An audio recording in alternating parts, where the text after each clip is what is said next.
عمران خان دھرنا لے کر آئے تھے 2014 میں، تو ان کو کہا جاتا ہے کہ ان کے ساتھ بیک پہ اسٹیبلشمنٹ کی سپورٹ تھی مکمل۔ آپ کے لیے کہا جا رہا ہے کہ آپ کو بھی کوئی اشارہ ہے، یہ ڈسکشن ہو رہی ہے میڈیا میں بھی، سیاستدانوں میں بھی۔ تو مولانا نے تردید کی، مولانا نے کہا کہ ایک تو بدقسمتی یہ ہے کہ یہ ماضی میں اس طرح رہا ہے کہ جو بھی حکومت گرانی ہوتی تھی تو ایک جماعت کو اشارہ مل جاتا تھا کہ آپ نکل پڑیں، میدان میں آ جائیں تو ہم حکومت گرا دیں گے۔ تو یہ COD تک چارٹر آف ڈیموکریسی جو طے ہوا تھا میاں نواز شریف اور محترمہ بینظیر بھٹو کے درمیان، وہاں تک یہ سفر ختم ہو چکا تھا۔ جب اسٹیبلشمنٹ نے دیکھا کہ یہ سفر تو سیاستدان تو آپس میں مل گئے ہیں، نون لیگ پیپلز پارٹی کی حکومت نہیں گرا رہی اور پیپلز پارٹی نون لیگ کی حکومت نہیں گرا رہی، تو انہوں نے بھی درمیان میں عمران خان کو نکالا، اور عمران خان کی صورت میں دونوں جماعتوں کو کے سامنے ایک اپنا جو ہے مورا جو ہے وہ کھڑا کر دیا۔ اور مولانا کا یہ بھی کہنا تھا کہ جنہوں نے چارٹر آف ڈیموکریسی پر دستخط کیے تھے، جن جماعتوں نے، ان جماعتوں کے خلاف اس وقت جو ہے وہ ایک ماحول بنایا گیا ہے، اور ان جماعتوں کی قائدین جو ہیں وہ جیلوں میں ہیں، اور سب کو بند کر دیا گیا ہے، سب کے راستے بند کر دیے گئے ہیں۔ تو یہ تاثر ماضی میں رہا ہے، لیکن اب وہ تاثر نہیں ہے، اب یہ اشارے بشارے والی بات نہیں ہے۔ تو میں نے ان سے پوچھا پھر آپ عمران خان اسٹیبلشمنٹ کی سپورٹ کے باوجود، میں نے کہا حکومت نہیں گرا سکے تھے کیونکہ سیاسی جماعت نواز شریف کے ساتھ متحد ہو گئی تھی آپ لوگ، تو آپ کے ساتھ اسٹیبلشمنٹ کی بھی سپورٹ نہیں ہے، کوئی اشارہ بھی نہیں ہے، سیاسی قوتیں جو نون لیگ اور پیپلز پارٹی ہے، بڑی جماعتیں، وہ بھی نہیں ہیں، تو پھر آپ کس طرح حکومت گرائیں گے اور کس کے سپورٹ سے یہاں پر آ رہے ہیں؟ تو کوئی نہ کوئی تو یہ سوال کا جواب تو بنتا ہے۔ تو مولانا نے کہا کہ میرے پاس عوام ہے، اور آپ کی سوچ ہوگی کہ پبلک کتنی آئے گی، لوگ اتنے بیزار ہیں۔ آج بھی انہوں نے مثال دی کہ اسلام آباد میں تاجر برادری کا جو اسلام آباد میں جو لیڈ کر رہا تھا اجمل بلوچ، وہ پی ٹی آئی میں شامل ہو گیا تھا، اور ابھی بھی وہ پی ٹی آئی میں ہے، لیکن پی ٹی آئی کے تاجر برادری جو ہے، جو پی ٹی آئی میں شامل ہے، اجمل بلوچ کا نام لے رہا ہوں میں، وہ ان کی قیادت میں آج احتجاج کیا گیا ہے، اور انہوں نے FBI تک جانے کی کوشش کی، شیلنگ ہوئی ان پر تشدد ہوا، جو بھی ہوا ان کو روکا گیا۔ تو مولانا کا کہنا تھا کہ ہر طبقہ جو ہے اس وقت حکومت سے بیزار ہے، مہنگائی عروج پر ہے، ڈالر آسمان کے ساتھ باتیں کر رہا ہے، روپیہ ڈی ویلیو ہوتا جا رہا ہے، انٹرنیشنلی اور مسائل ہیں، ہمارے خارجہ پالیسی ناکام ہو چکی ہے، لوگ بیزار ہیں، لوگ نکلنے کے لیے تیار ہیں۔ یہ مولانا کا کہنا تھا کہ ایک پرسپشن ماضی میں رہی ہے، پیپلز پارٹی بڑی جماعت ہے، نون لیگ بڑی جماعت ہے، لیکن اب 31 کو جو اسلام آباد آزادی مارچ آئے گا، اس وقت شاید یہ پرسپشن لوگوں کی تبدیل ہوگی کہ بڑی سیاسی قوت جو ہے وہ کون سی ہے۔ یہ مولانا کا کہنا تھا۔ ایک اور مولانا سے سوال ہوا کہ کتنے دن بیٹھیں گے آپ؟ یہ صرف کیونکہ ان سے میں نے یہ معلوم کیا کہ پیپلز پارٹی اور نون لیگ، کیا یہ دونوں جماعتیں آپ کے ساتھ آپ کو قائل کرنے کی کوشش کر رہی ہیں کہ دھرنا نہ دیں، صرف آزادی مارچ جو آپ نے اناؤنس کیا ہے وہ اسلام آباد تک لے کر آئیں اور جلسہ کر کے آپ واپس چلے جائیں؟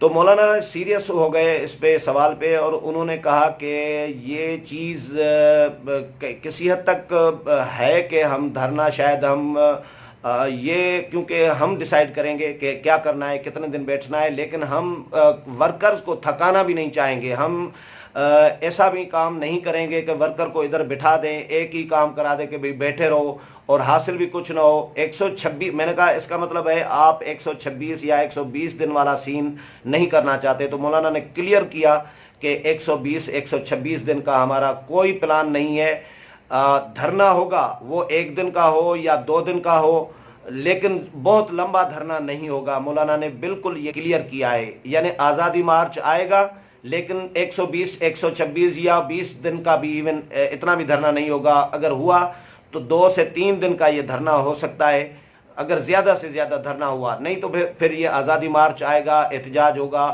1 دن کا دھرنا ہوگا، اس کے بعد ختم ہو جائے گا۔ مولانا کی باتوں میں سے یہ لگا ہے، کیونکہ مولانا نے کہا کہ آگے ہم پھر دھرنے کے بعد اپنی اسٹریٹجی چینج کریں گے، مختلف طریقے ہیں ہمارے پاس، پلان بی ہے، پلان سی ہے، وہ ہم ڈسکلوز فی الحال نہیں کرنا چاہتے کہ ہم نے آگے کیا کرنا ہے۔ اور ایک اور بات مولانا سے ہم نے معلوم کی کہ آپ کس ٹائم پہ کہاں پر 27 کو خطاب کریں گے، 28 کو کریں گے، 31 کو کریں گے، یکم کو کریں گے، کب کریں گے، کہاں پہ کریں گے۔ تو مولانا نے کہا کہ یہ میں نے ڈیسائیڈ نہیں کیا ہے اور یہ میرا استحقاق ہے کہ میں ہی خود ڈیسائیڈ کروں گا، لیکن یہ اشارہ مولانا نے ضرور دیا کہ وہ کہاں سے نکلیں گے۔ وہ یہ بتایا مولانا نے کہ وہ امکانات زیادہ تر 90% امکانات ہیں کہ مولانا سکھر سے نکلیں گے۔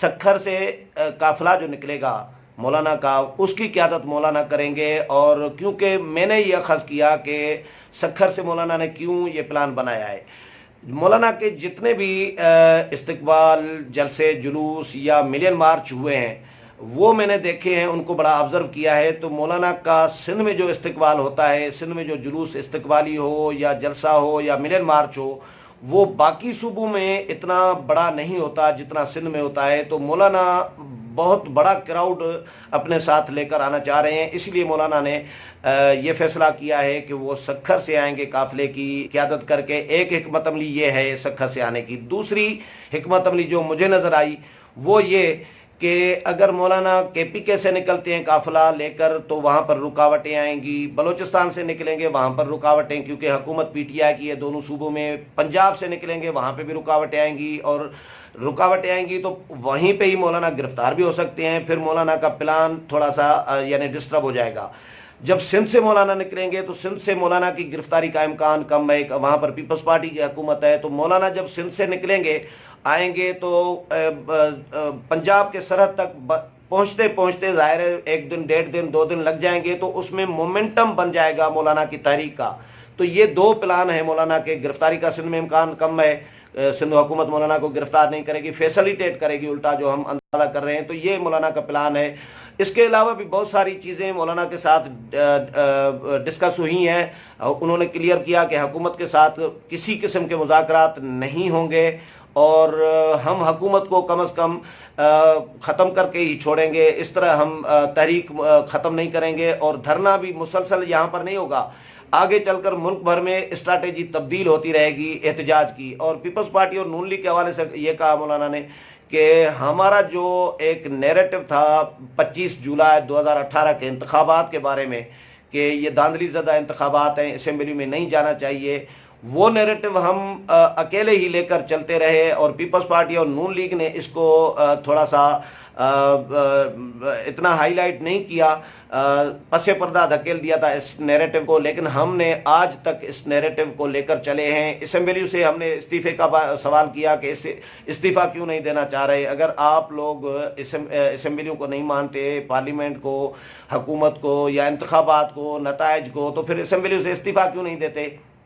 تو مولانا نے یہ جواب دیا کہ یہ میری اپنی ذاتی خواہش ہے کہ اسمبلیوں سے استعفیٰ دینا چاہیے، لیکن دوست نہیں مان رہے، دوست یعنی پیپلز پارٹی اور نون لیگ کی طرف اشارہ دیا۔ تو میں نے کہا تو پھر آپ اکیلے کیوں نہیں دینا چاہ رہے؟ تو بڑا کہکا لگایا۔ مولانا نے کہا کہ یہ میں اکیلا استعفیٰ دوں گا تو کیا فرق پڑے گا؟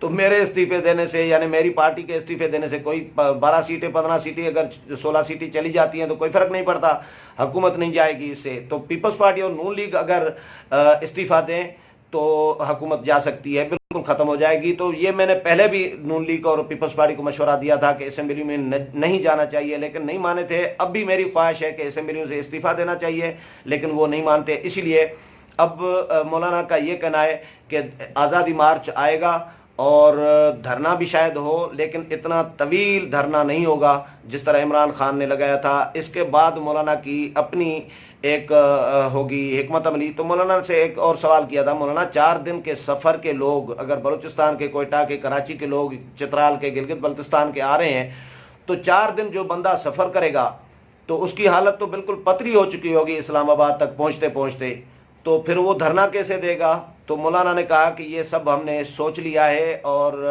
ہم نے اس کا بھی پلان سوچ لیا ہے کہ ہم نے کیا کرنا ہے۔ تو اس میں سے مجھے یہ لگا کہ مولانا نے بھلے سفر میں تھک چکے ہوں گے ان کے ورکرز، لیکن مولانا یہاں پر ان کو بٹھا کر زیادہ دیر بٹھا کر، زیادہ دن بٹھا کر ان کو رگڑا نہیں دینا چاہیں گے، ان کو تھکانا نہیں چاہیں گے۔ مولانا کا پلان اسلام آباد میں دھرنے کا بہت طویل یا لمبا نہیں ہے، اور آزادی مارچ جو اناؤنس کیا ہے وہ لے کر آئیں گے۔ اور یہ اگر پیپلز پارٹی بھی ہو سکتا ہے اس میں ساتھ دے مولانا کا، اور نون لیگ بھی ساتھ دے، کیونکہ یہ رہبر کمیٹی کا بھی کل گزشتہ روز اجلاس ہوا تھا، اس میں یہ چیزیں ڈسکس ہوئی ہیں. ہم نے بھی یہ کی تھی. مذہب کے کارڈ استعمال کرنے کے حوالے سے مولانا سے معلوم کیا تو مولانا نے، میں نے ان کو کہا کہ اکرم دورانی نے تو کل پریس کانفرنس میں کہا ہے کہ مولانا کو ضرورت ہی نہیں مذہب کارڈ استعمال کرنے کی، مولانا کیوں کریں گے، اتنے بڑے منجے ہوئے پرانے سیاستدان ہیں. تو مولانا نے کہا کہ ہمارا وجود ہی، بنیادی وجود ہی ہمارا مذہب پہ ہے، تو میں کیا کروں؟ تو مذہب کارڈ کیسے استعمال نہیں میں کر سکتا بھائی؟ میں یہ آئین میں موجود ہے کہ اسلامی دفعات کی، اسلامی شقوں کی کا تحفظ کرنا ہے، ہم نے ناموس رسالت کا تحفظ کرنا ہے، یہ آئین میں درج ہے. تو میں آئین سے باہر نکل کر تو بات کوئی نہیں کر رہا.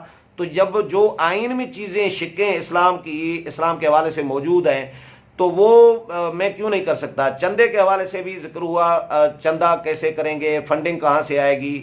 تو مولانا نے کہا کہ ہم نے اپنے تمام صوبوں کو چندے کی ذمہ داری رکھ دی ہے کہ کس صوبے سے کتنا چندہ ہونا چاہیے، کس ضلع سے کتنا. وہ تمام جماعتوں سے کوئی 10 روپے دے رہا ہے، کوئی 50 روپیہ دے رہا ہے، کوئی 100 روپیہ، کوئی 1000 روپیہ. اس کے علاوہ جو مخیر حضرات ہیں، پارٹی کے پیسے والے لوگ ہیں، وہ الگ چندہ دے رہے ہیں، وہ لاکھوں کی تعداد میں دے رہے ہیں. لیکن ہم نے اپنا سارا بندوبست کر لیا ہے، انتظامات مکمل کر لیے ہیں. اسلام آباد انتظامیہ کو بھی درخواست دے دی ہے، اور وہ اجازت دے نہ دیں، لیکن وہ میرا خیال ہے کہ جس طرح مولانا کا پلان ہے، اگر دھرنا لمبا نہیں ہے تو حکومت بھی شاید اس پر مذاکرات ہوں گے ان کے ساتھ، شاید اجازت دے دے اور پیپلز پارٹی بھی شرکت کرے، نون لیگ بھی شرکت کرے. تو یہ مولانا کے ساتھ آج کی 1.5 گھنٹے کی نشست کا حال حوال تھا جو آپ کے ساتھ شیئر کیا ہے. آگے بھی جو بھی اپڈیٹ ہوگا دھرنے کے حوالے سے، آزادی مارچ کے حوالے سے، وہ بھی اپڈیٹ کرتا رہوں گا. اگلے پروگرام تک اجازت لیتا ہوں. اللہ حافظ.